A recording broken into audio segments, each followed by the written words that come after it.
comment section, I see this person berating another.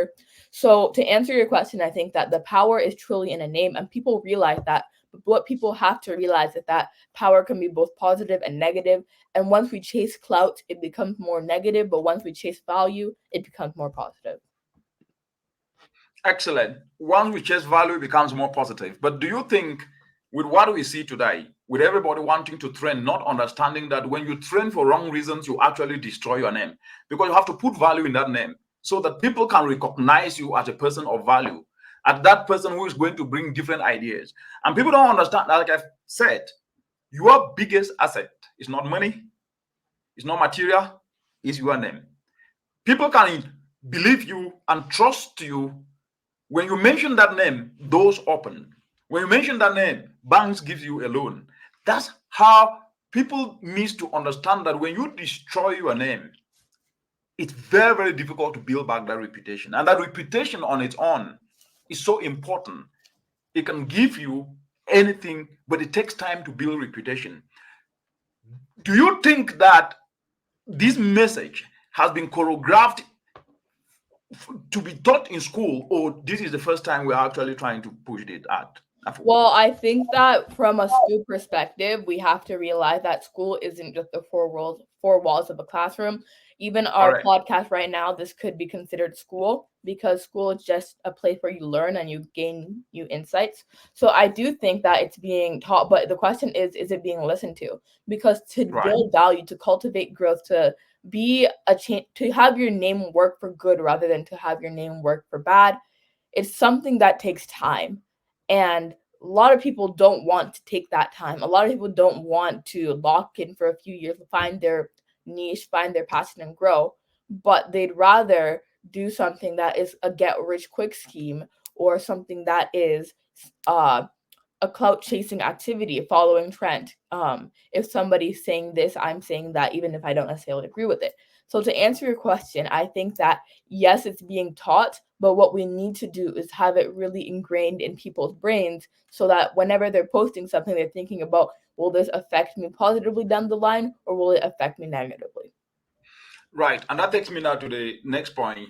Uh, as we have this conversation of the attitude of negativity always traveling faster than positivity, and how young people, because let's face it, the entire world population as we speak today is 8.4 billion people, and half of this population is under the age of 30. Half of this population is under the age of 30, and most of these people were born after the 90s, and most of them, and the bulk of them, born after the 2000s. But they came at a time, they were born at a time in which the technological move or advancement was at what I call top gear. And the fact that it was at this level meant that they got into a space that have not existed before, in which our values were preserved.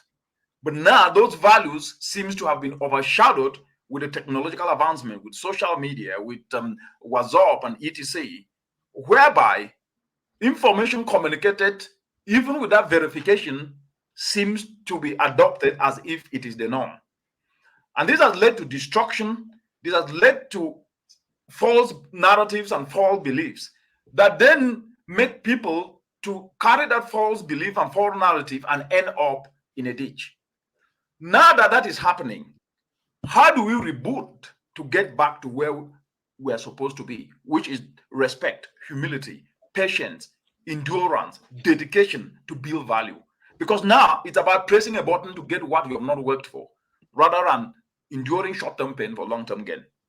What says you, Afu?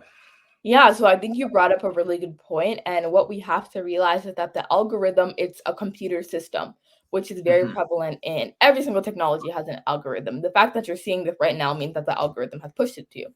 So the way that the algorithm works is it's based on your past clicks, right? If what you're liking, if what you're interacting with on social media is all negativity, it's all clout Mhm. chasing, it's all people berating each other, it's all social media gossip and tea, then you're not going to necessarily be seeing positivity because what you're interacting with is negative. However, when you interact with positive things, when you interact with quotes, motivational talks, then you're going to see that more. And what we have to realize is that it depends on us. We can't be like, why am I not seeing this? My entire page is filled with negativity. It's because you're interacting with negativity. It's not going to show if you're not interacting with it. So it starts with you, to answer the question. It starts with you. Once you change your mind to be like saying no to negativity and say yes to solutions and say yes to value, then you too will be able to leverage social media and have a feed which is surrounded by growth and upliftment rather than have a feed which is filled with berating and downgrading. Very important point you're bringing up there. Very, very novel. Well done for that amazing perspective. Now, that takes me now to a point that I would like you, and you can ask me that question. And for those of you who are watching, please, in the chat, share what you can share. And please come and provide ideas and ask questions.